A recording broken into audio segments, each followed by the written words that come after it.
around because, and I listen to the song all the time. This was actually a song that was um came into my awareness when I was, this is how old the song is, um when I was writing Waking, and when I was in, so it'd be like 2004, and it was in an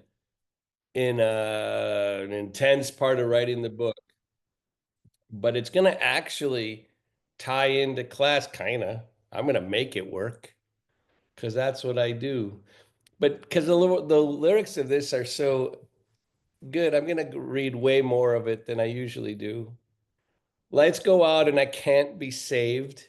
Tides that I tried to swim against have brought me down upon my knees. Oh, I beg and plead, singing, come out of things unsaid, shoot an apple off my head, and a trouble that can't be named, and a tiger that's waiting to be tamed. You are. It's going to go on to the next thing. Confusion never stops, closing walls and ticking clocks. I'm going to come back. I'm going to take you home. I would not stop that you now know. Singing, and here's the line I would have just used. Come out upon my seas, cursed missed opportunities. Am I part of the cure or am I part of the disease? Singing, you are, you are. Someone's got to know that song, right? Coldplay. You name the song. Fox. Yep. Yep. So the part I would have, if I hadn't done the whole thing, I would have just said, am I part of the disease? Am I part of the cure or The part of the Cure. disease? And the answer being you are, that's the disease. Self-awareness, awareness of, existential awareness of our condition. Is existential awareness um part of the cure for what's going on with human being, or is it part of the disease? Right. And obviously I come down on one side of that equation, right? To be honest, to be obvious. Um, so well, my screen got really dim. I wonder if my battery's working. Um, I need to lighten that up so I can see all your pretty faces. So this actually ties in a little bit or a lot of it. So this last week we started a new installment, 3 weeks of asking different questions about chronic pain, which I know nobody actually in this on this call lives with chronic pain. We're all skating fresh and happy without, seamlessly through. And the question was kind of about the prompt was kind of about, do you have a well, does anyone remember the image? Has anyone seen the image online in the question in the prompts? If you haven't, come on, folks. Molly puts a lot of work into this stuff, for God's sakes. But it's good, actually. It's about, do you have a resting pain phase? Meaning, like, what's your relationship? Do you let the world know? Um, do you let the world know you're in pain? When you do, is it disappointing? Does your friends know how much, people close to you know how much is going on? Can you ever really communicate it? Is it worth it? All the things that we're going to explore a whole bunch of questions this month. And if there were ever a group of people that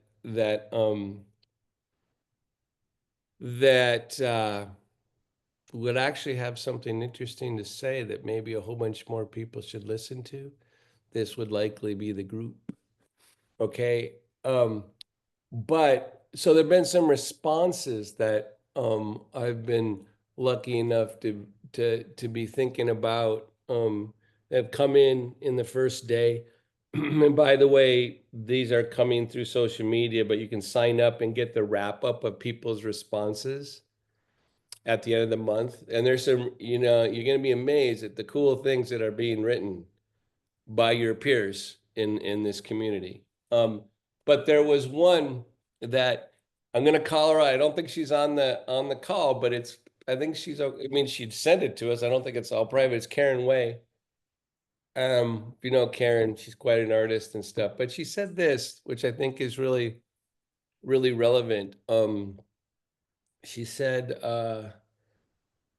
but she says, part of me is like strangely superstitious that if I put it to words, if I give my chronic pain the power of words, then I worry that I'm going to attract it more into my world, right? That like that by naming it, it gets louder.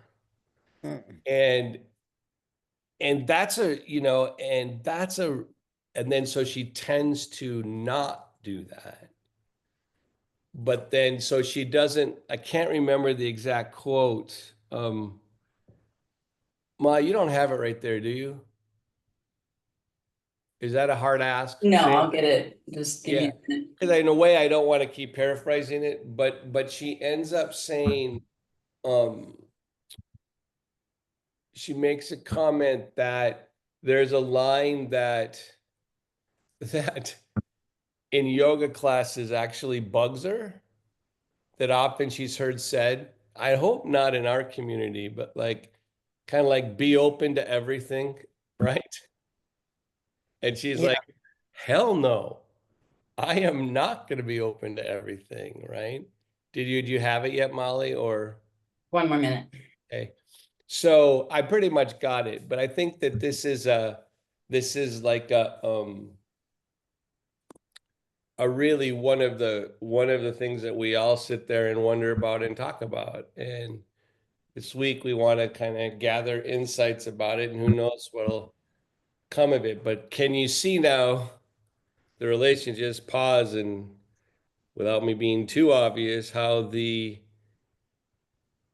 lyrical name that tune and Karen Way's response, right, are deeply related. Like there's whether you share it, but how much does it serve you to be aware of how much you're hurting or how much you've lost?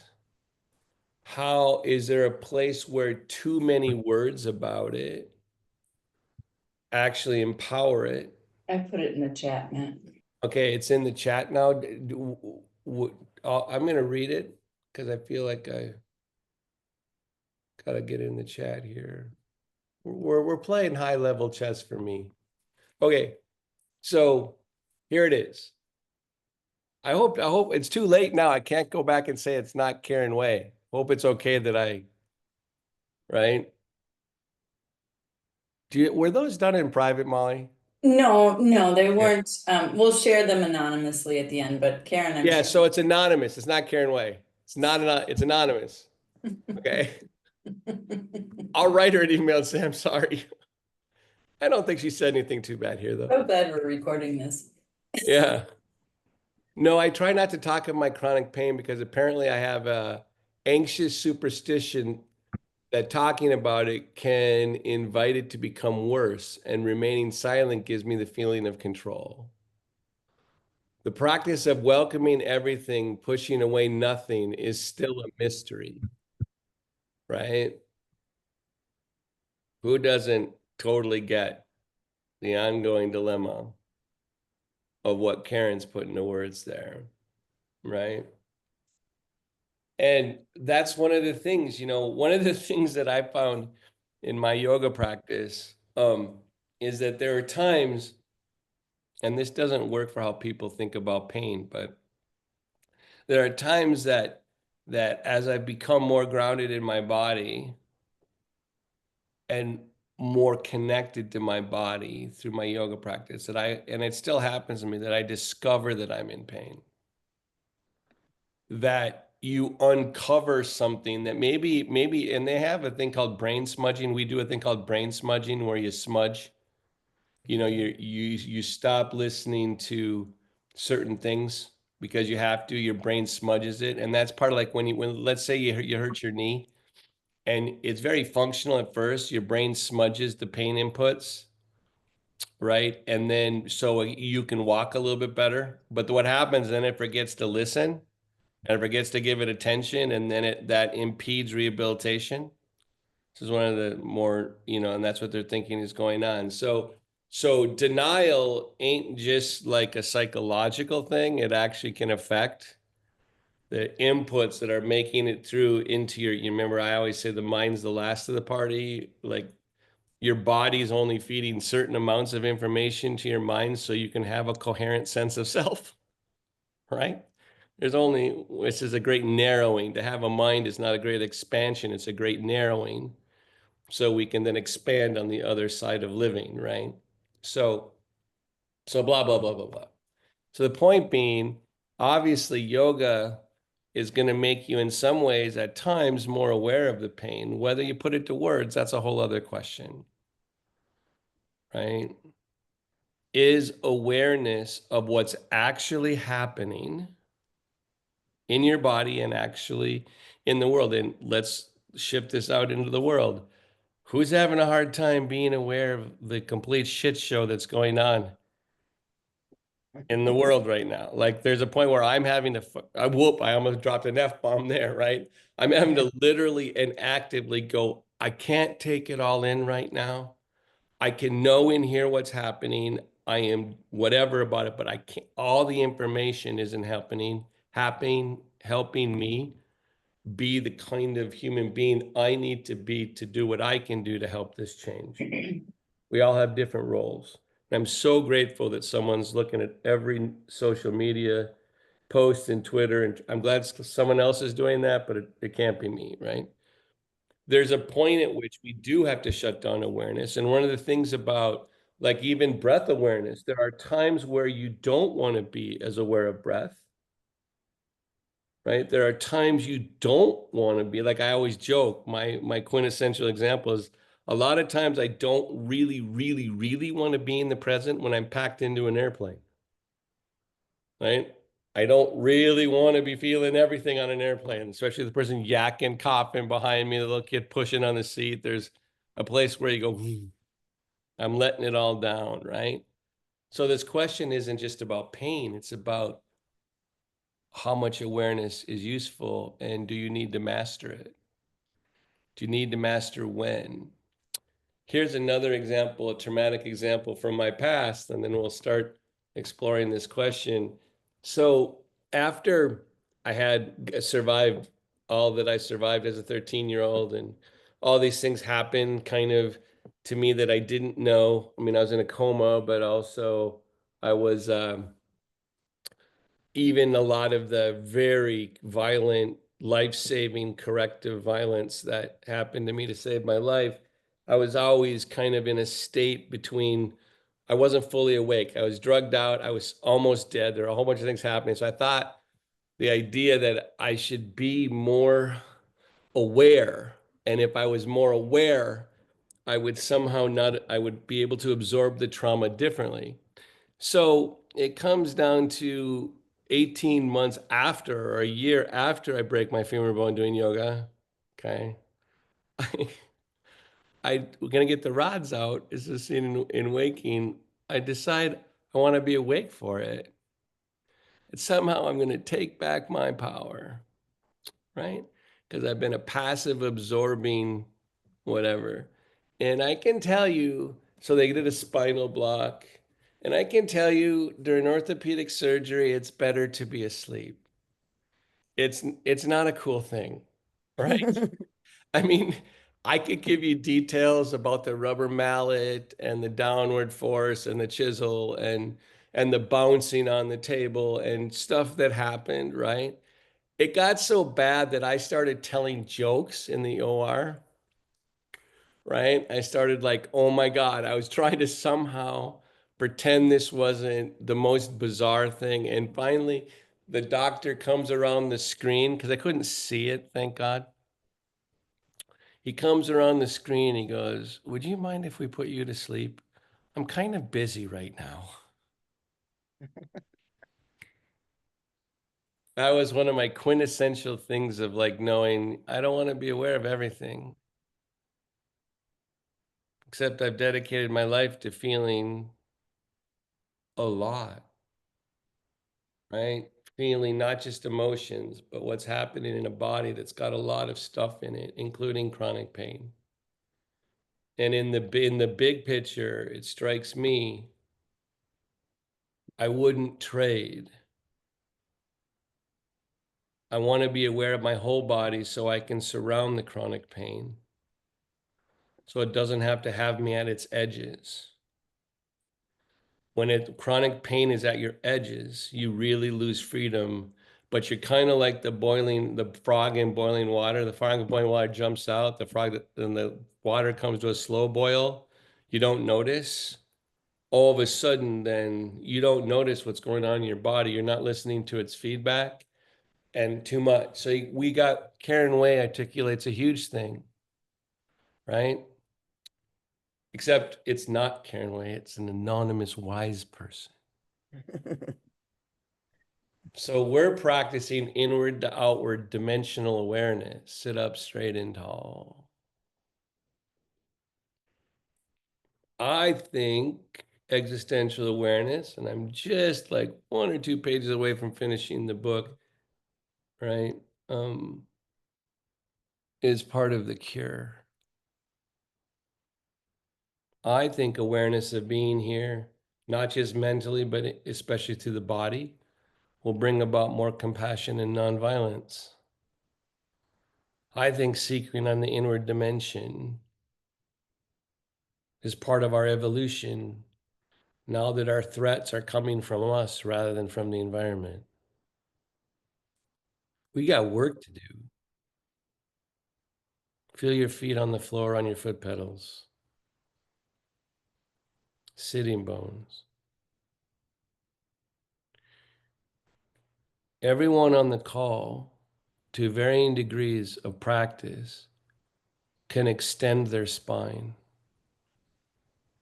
Notice that you don't extend your spine by going right at one vertebrae and trying to lift. You extend the spine by feeling your sitting bones, balancing your head over the neck, hitting down with your sitting bones, and moving around your spine to get it to extend. So your lifted chest, a beginning yogi will just, when you say lift their chest, they'll just go to lift their chest. Hopefully, after all the centering we've done and all the extension of the spine we've done, right? You're knowing that prana, like think about the prana as the earth that fills in a well as you dig a hole, like as you create a structure. Prana is going to reward structure, right? So if you feel your sitting bones get balanced, hit down, and get structure on it and start to extend your spine, broaden across your collarbones, broaden the space between your shoulder blades. Notice, I'm sure a lot of you tried to inhale already. It's going to invite more. I'm not going to trade the more. Notice the breath through your nostrils into each lung. Feel awareness extend from the inner groin to the inner knee down the inner heel. Include your legs now more actively in the extension. If you're straining, back up a second, a bit, and repose more gracefully. Make sure as you're doing all this, probably the first time we went through, you probably had your tongue against the roof of your mouth, had your jaw slightly clenched. You did some shit because your mind's trying to figure out what the empty space feels like. The empty space is your ally. Have structure, breathe into it. I'm having a fair amount of pain today, but when I'm in my whole body, there's a lot of places of me that don't hurt. A lot of levels of me that don't hurt.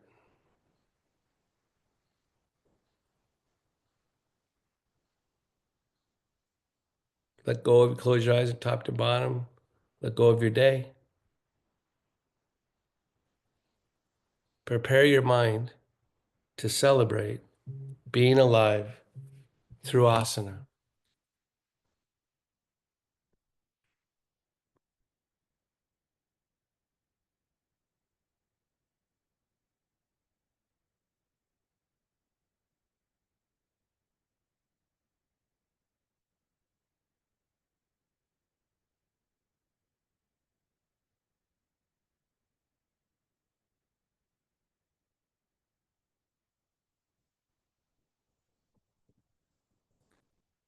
Good. And then release.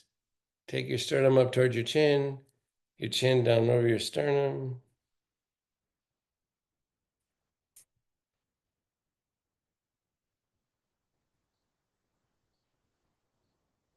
That activates your rib cage, activates your spine, gets your container a little bit more focused. Try not to overgrip your diaphragm, and breathe into intensified structure. That's a bandha.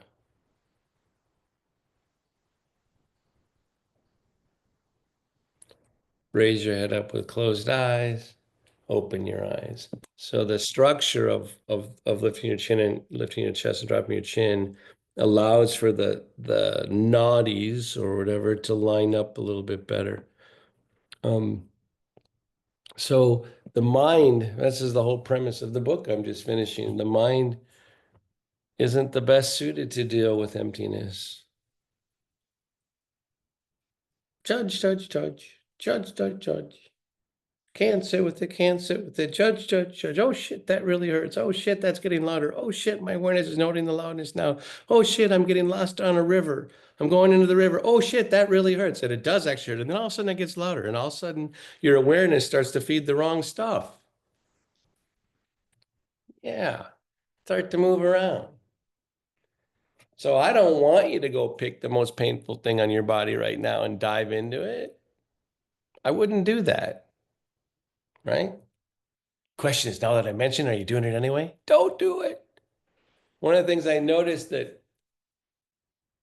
Catherine, one of the Catherine Ross Moore, she discovered in centering, I'm guessing, not just that she was in pain, and underneath it all, she was tired. There was a big yawn that seemed to come out, right? Ever, you discover how tired you are? Yeah.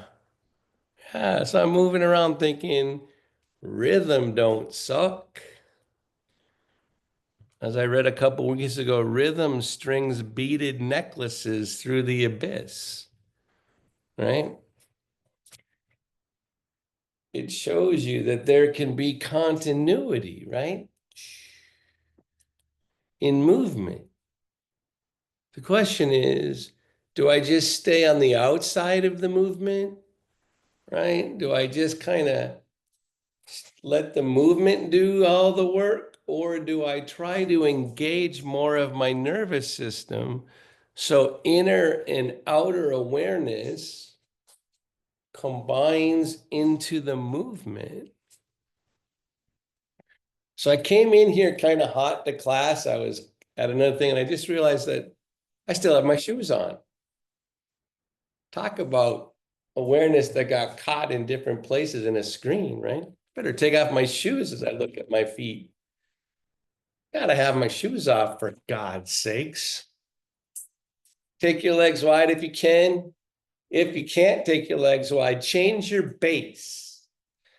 Change, become aware of your tailbone in relationship to your knees, right? So you see the isosceles triangle, I believe that's called. Isn't that a triangle that has two sides of equal length, right?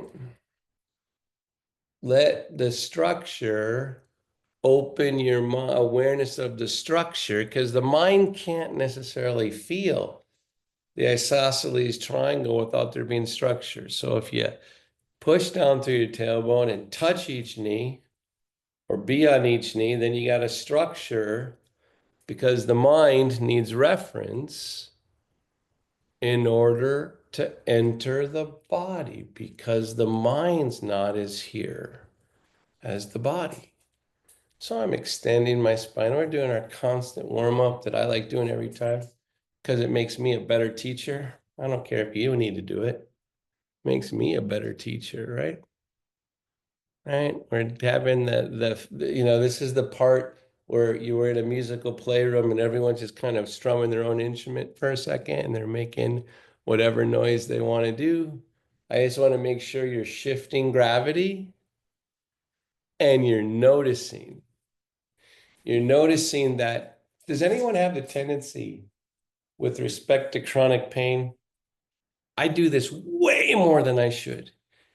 I actually make myself smaller and I hunker down and I withstand. Now, I think most of us do that. Why? Because it's smart, except it's only smart in spurts. You got to master that one, right? And believe me, I suck at this. I do the withstanding energy way too much. I hunker down, as someone else wrote, who I will leave anonymous, as someone else wrote, I soldier on, right? I put on my soldier and I get through it. Yeah, everybody on the call knows that stuff, right? The other thing that happens, not only do I lose rhythm when I'm living in more chronic pain, I forget to take up space. Wait, you mean there's space in here? I know there's a movement either inside and out that you can move without it necessarily hurting. And then you know, don't you hate people that say this, but it pissed me off so bad. And I say it to myself all the time. Not every time, but often pain comes to guide you, right? I just did something funny and my forearm muscle just popped and hurt. Shit, that's feedback. I got to change my position, right? But taking up space. Oh, I'm going to go high for a second with one arm. I'm going one arm because I want to stay on balance. Two arms and I'm off balance, right? One arm and I can get in better alignment and extend my spine better and pull on my chair. You might be able to do two arms. You might not be able to do any arms, right? I don't know. But I'm hoping that we're starting to not just move the arm, right? We're going inside and outside, right? And we're beginning to be part of the experience. I have some very lukewarm coffee here, right? I could just grab it. My mind, if I'm just thinking about the coffee, my mind's going to just grab it and drink it. Or the movement could actually be more in my whole body. So as my arm is moving, I'm feeling my sitting bones in my heels. As I lift it up and bring it to my mouth, I'm going to lift my spine too. I'm going to be on the inside and outside of every movement. When people just move around to stretch to warm up, they're not being on the inside, right? And that's okay. You need to be on the outside for a while and add the inside. It's much easier. It's harder for those of you that can't move as much. It's much harder to start on the inside and go to whatever outside, right? But those students are getting the core of action better, right? All right. So now we've moved around a bit. Sit up straight and tall. So you got a little bit of hum. I'm getting weird now. So you're all muted. So whatever phrase you say, I just said a little bit of hum, right? But I actually let the rhythm of the words a little bit of hum, right? I tried to move more of my body in relationship to the cadence of that hum, right? So I actually started to become part of the cadence that was already happening in my speech and trying to put it through more of my body. So in your own muted world, do that. Make a sound and find its rhythm. Figure out a way for it to happen, right? I don't want to go to have a pizza, right? Find the rhythm that gets the calibration of your speech in relationship to a rhythm of your body.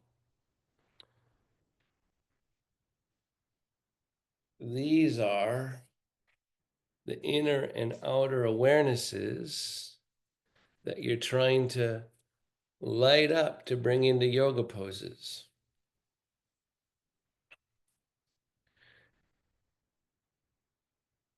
When my mind gets focused on the particular what's hurting, I'm halfway to hell.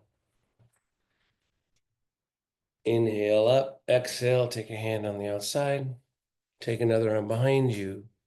Find a way to activate your spine. I hope you're getting better. When you activate your spine, you can feel the flood of awareness through your entire body.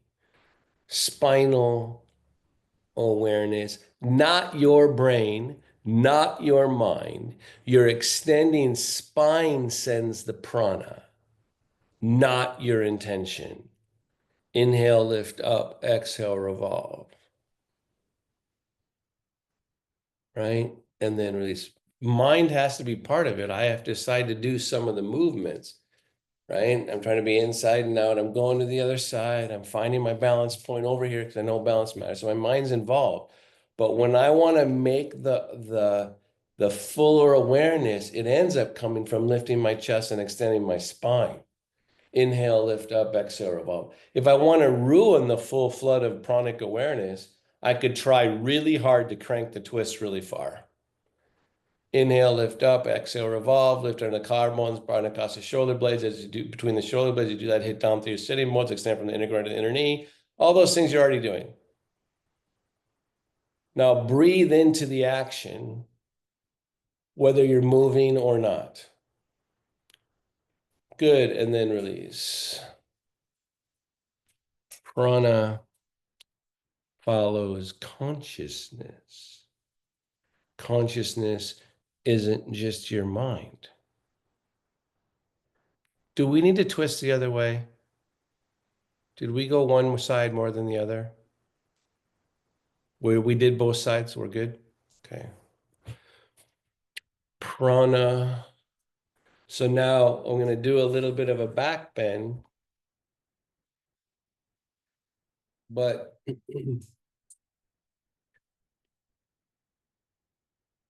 I'm going to place my hands because I know I'm not going to call Amanda onto the table, onto the floor, but grounding, expansion, balance, and rhythm, right?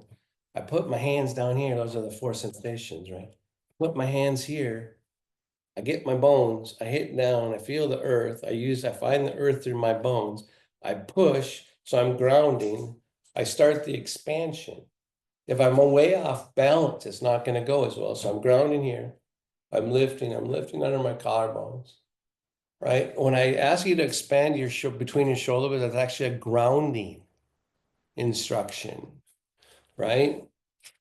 But it activates effort into the grounding, right? And then I want to extend from my chest to the chin, but gently there. I want to keep the back of my neck lengthened too. What? Those don't go together. Well, yeah, they do. They certainly can, right? Good. And then release. Come on back. So again, I keep studying like the same lines over and over again, right? Not all the time. But there's a line that for Biggest Angar that I watched in the first year. I said it to you many times. I watched on a video called Total Freedom. In the first year I was doing yoga, maybe the first 2 years, but I'm pretty sure the first year, wherein I said this to you when there's a line he says in it in his austere way, without inviting hope in the practitioner. Everyone teaches differently. When my body's one, my mind's in pieces. When my body's in pieces, my mind can be one.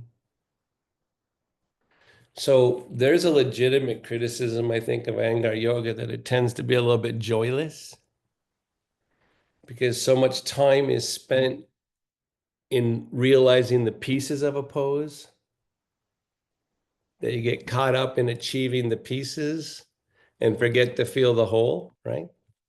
So this would be, if I become too aware of my pain and all the things about it, do I forget other stuff, right? So But let's go back to this simple action when I said, when you're doing the back bend, I want to ask you to, and don't tilt your head back if it makes you dizzy, right? But like, so in order to start the upper part of the back bend, I got my hands on my legs again, right?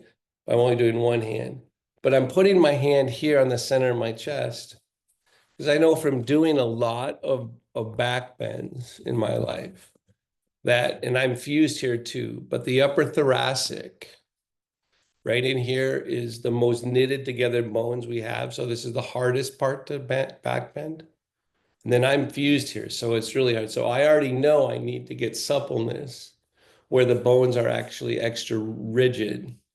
So I put my fingertips here on around like a suction cup around the center of my chest, but I do it lightly because I'm inviting my mind to access the empty space in the center of my chest to be integrated with the sensitivity of my fingertips. I'm giving a place my mind doesn't know how to directly get to. I'm giving it enough reference.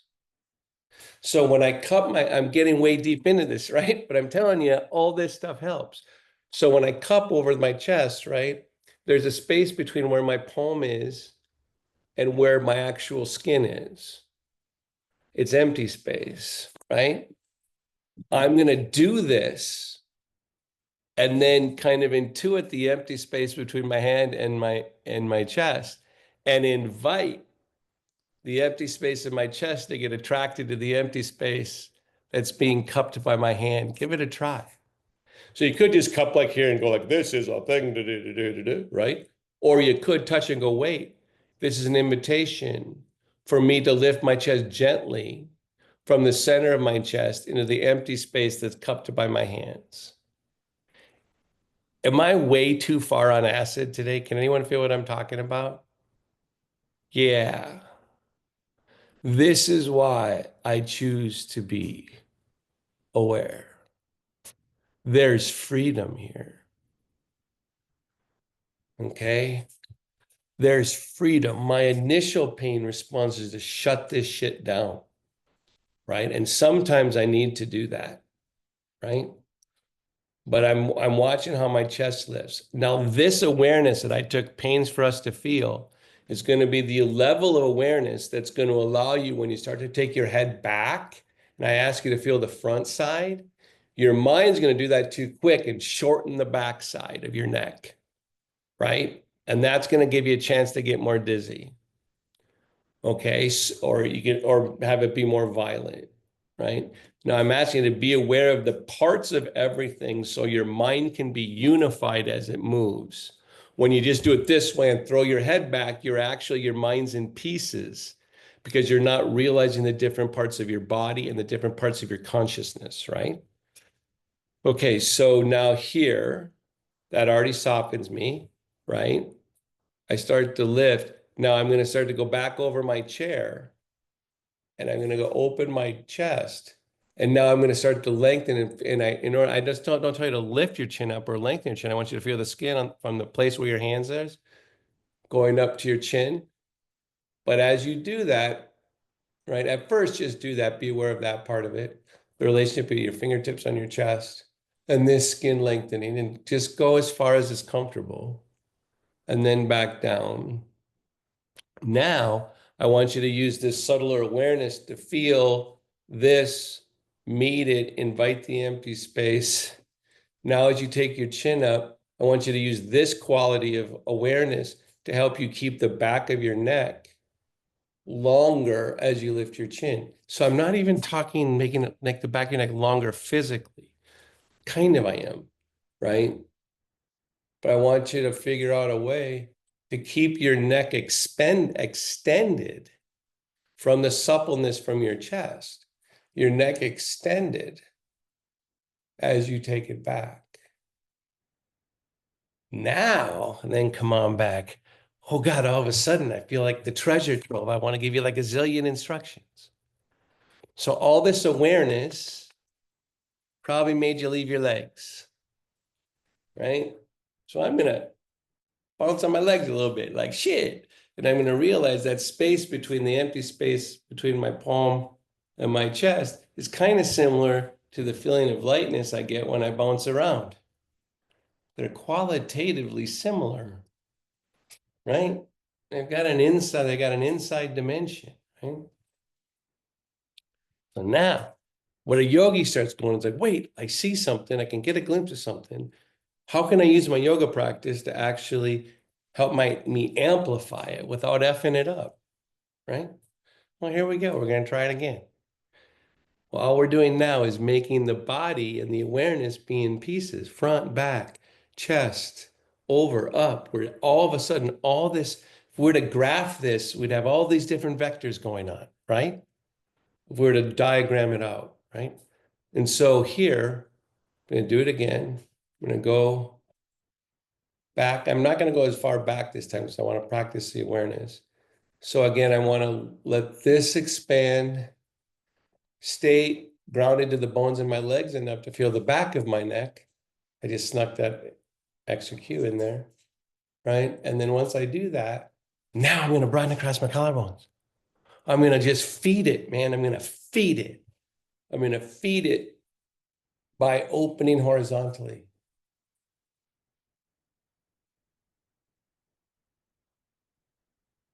Good. And then release. Are you with me a little bit here? Not too far away. Okay. Because I want to do that again. And I want you to feel how all this extra awareness drizzles lightness through your legs.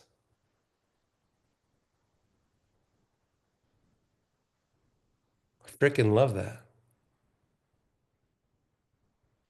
All this parts awareness actually reveals the whole. Remember, the line is when my body's in pieces, he says my mind, but my consciousness is unified.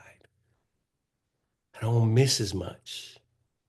But can I be aware of the pieces without getting lost in the pieces? Can I be aware of the pieces and aware of the whole? That's why we practice asana. It teaches you something remarkable. I can't stand, this is an overstatement, but I say I can't stand when people go, this hurts. What pose can I do to fix that? It's like, oh my God, the way asana is going to help the most is it's going to show you lightness and suppleness that's simultaneous with whatever's hurting, right? All right, here we go. Gonna get the connection. Now I don't even need my hand anymore. You might be past that now. You've done it enough times. You already know how to do it without the hand there. That's up to you to do, right? Because now it's almost getting to be a distraction for me, but I'm going to do it because some of you need to still do it. But this idea of inviting this space forward to meet the other empty space, starting to go back over my chair. I naturally balance my elbows on my armrest, right? But I go up. I'm going to lengthen here, but I'm going to lengthen the back of my neck by grounding my legs a little bit more. I'm going to go up and over and try to watch the level of this back bend that actually feeds my legs. Like drizzling vapor. Now I come back. So as a yogi, I'm kind of weird. Because once you start showing me the bone, I'm like a pit bull. I start going, oh shit, I can feel another pose about to happen. Which is, does anyone other than crazy me, as you're doing that, I wish I had another arm. And I'm going to try to do it. Remember this stuff. And I wish someone were pushing on my tailbone. And this started getting closer to Setu Bandha, right? Or with more effort to Urdhva. So part of me, as I'm doing all this extra tension, I naturally go, as a yogi, I go, oh God, if I could just jump my tailbone just a little bit, I would be freaking really happy. If I started become a bridge, right? So here's how I have to do it. I can't, when I do it, I'm going to put my hand under my butt here for a second. I'm going to pop that tailbone a little bit. Like, where's the fun there, right? So I'm literally got a hand, and you don't even have to have your hand there, right? I've got a hand, and I'm trying to. Most of us that sit all the time, I have to pull up my shorts. They freaking came down a little bit, right? So nothing like going to your tailbone to know you're about to lose your britches, right? All right, so I'm trying to get reference now, so I'm just putting one arm behind me, and I could do it without a hand, but it helps, just like putting the hand on the chest. And I'm gonna find where my tailbone is. I'm just gonna push it forward underneath me. And then, because I'm hitting a sound wave into my inner body, right? I'm gonna catch it with my chest. What? This guy's whack-a-mole. No, I'm not. I know how to catch things. I know how to receive things. I know how to go, right? And feel it as like a, like a sonar. You catch my words, right? So I'm gonna like push again. I'm gonna try to coordinate. I gotta do it more gracefully. Coordinate a lift up on my tailbone and a movement up through my chest. I want them to be, oh, gee, that's making me really have a rush of heat. Must be doing something right and something a little wrong, right? So if for those of you that can't do that, it can help a little bit if you just lift up a little bit and then chronically project that someone's giving you a boost right on your tailbone.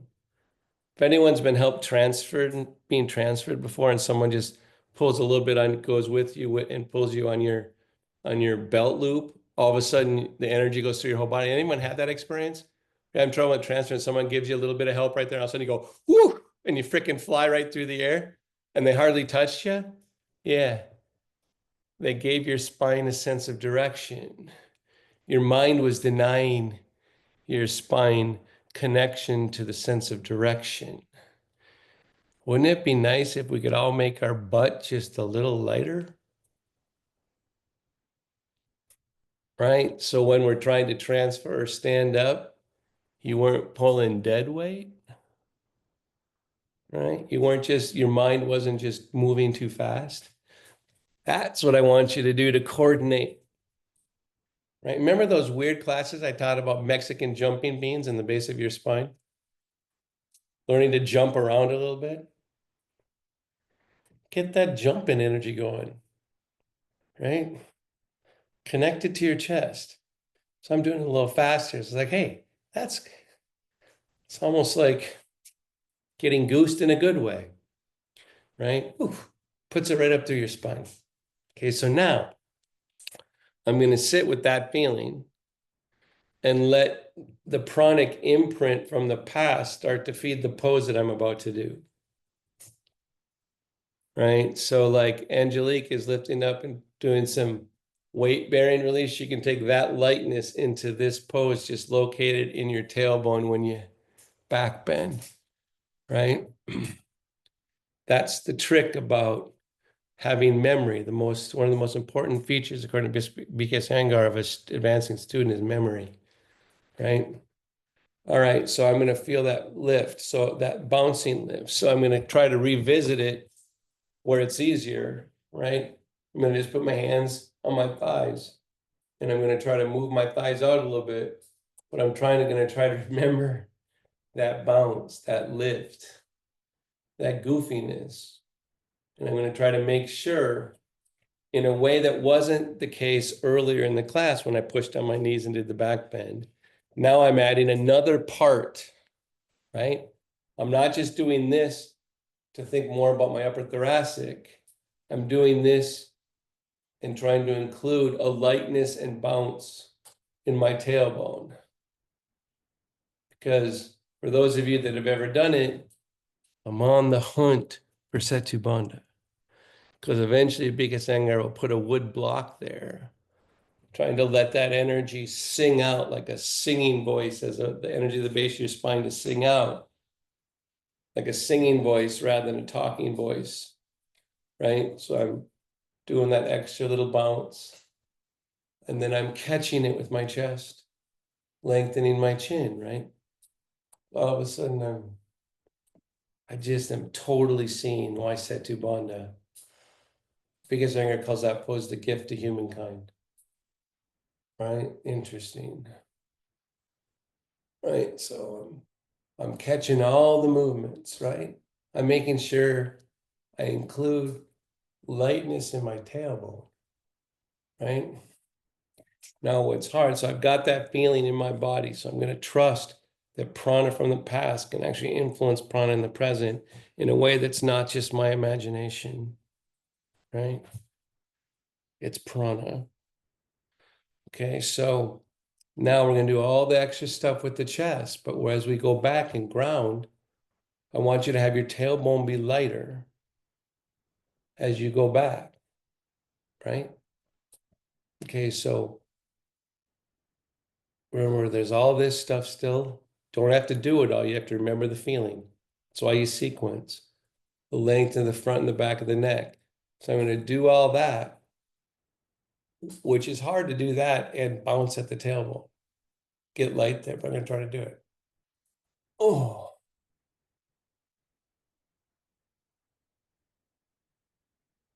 Oh. And then come on back.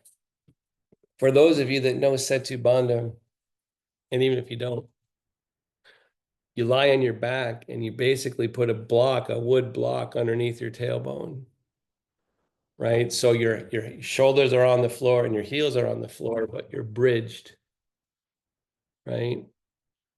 I can totally see why Big Singer is giving a gift by putting something solid on the tailbone. Because then you get to have the solidness, let the water in the base of your spine or the prana just fall like a waterfall, right? We're going to try it again. We're going to do the same whole thing. Let it get lighter and try to let there be stability rather than just lightness that's stabilized with something grounded. Okay. Here we go. Just to remind you, you don't have to do it. I'm reminding you of all of the parts here. Right? Grounding the legs. Oh, I got to go back. Grounding the legs. So I'm going to go through the whole sequence that you've earned, right? And I'm being aware of my neck. Front and back. I'm grounding the legs. I'm inviting the space forward, right? I'm trying to before I broaden the chest, when I did before, I'm going to try to get the lightness in my tailbone. Feel the front and back of my neck.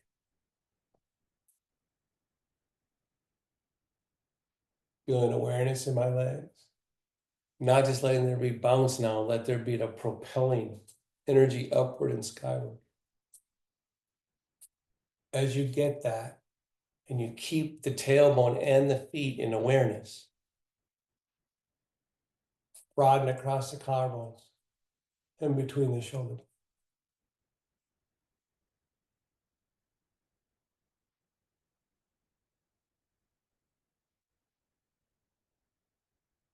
Release. Come on down. Sit there and feel for a second. I'm trying to see if I can find a quick picture of Setu Bandha. Right? Did I say that this class goes till noon? It's the problem with yoga. You get excited. You start seeing shit, right? You start getting curious. I'm trying. Come on. Have a couple breaths. Inhale, take your arm up. Exhale, take your right arm and then go to the left. Do a twist as I'm looking for a picture.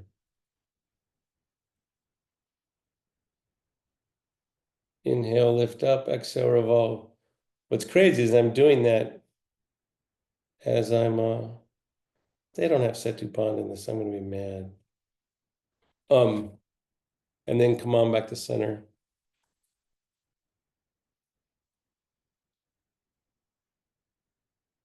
And then go the other way. Inhale, lift up, go the other way. Just twist. So you're trying to get the back bends out of your spine. Setu Bandha. Found it.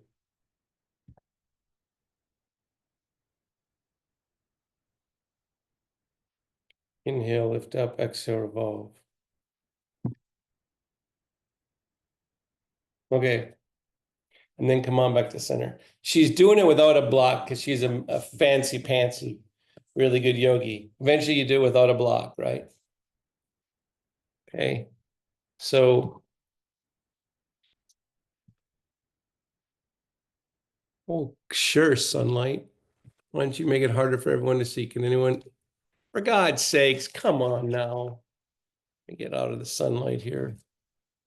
You see that picture right there? She's on the ground, right? Now, imagine though, the biggest anger is watching his students fail at the pose. So right where her tailbone is, he lets people use a block. Can anyone just intuitively feel that a block would make that feel like a Calgon bath? You just go like, oh God, you mean I don't have to hold up the whole world?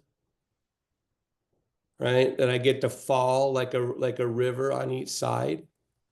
So the thing about Setu Bandha is that the base of your shoulders, damn it, the base of your shoulders and the grounding of your feet are supported in the middle. So you can fall and be a bridge in both directions, right? It's called bridge pose. So we're just gonna do it one more time.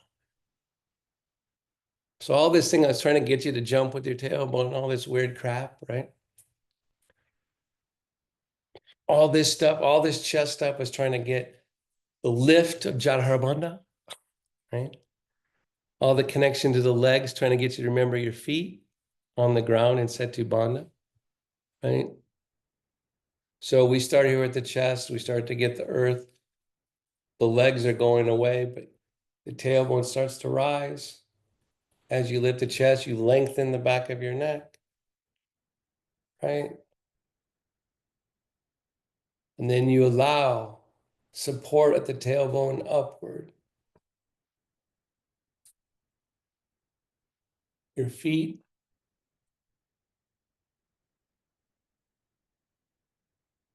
You're trying really hard not to shorten the back of your neck so it's not a true Setu Bandha. It's an energy one.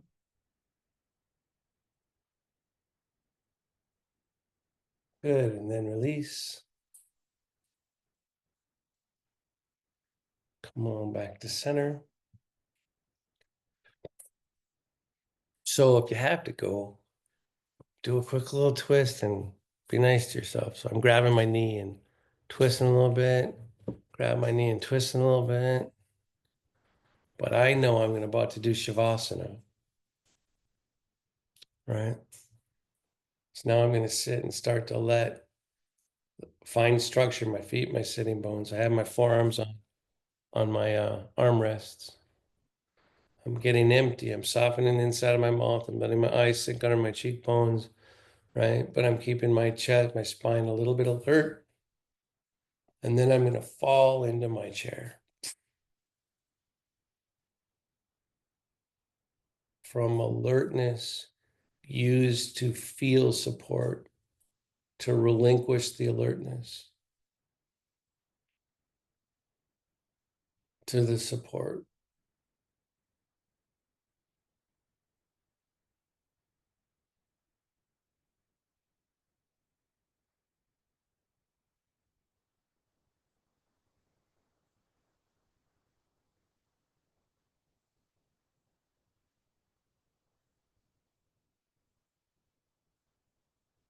If you've been breathing into your face these last couple of weeks, let there be a separation between the skin on your face and your cheeks.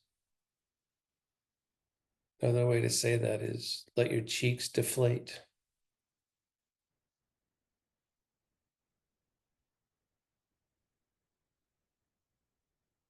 Even let go of your teeth, your gums.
Feel your breath. Don't change it.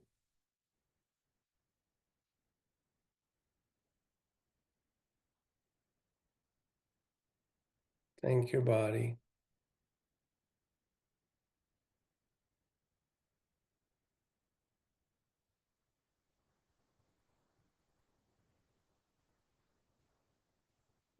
Thank it again. Include the emptiness in your gratitude.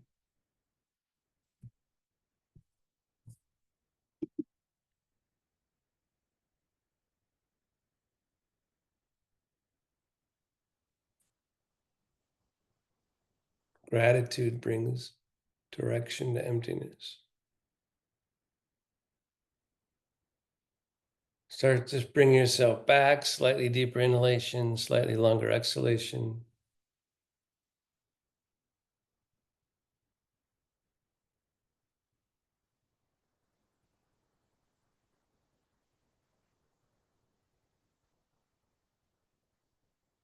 You get to choose when the light comes in. Open your eyes. Close them.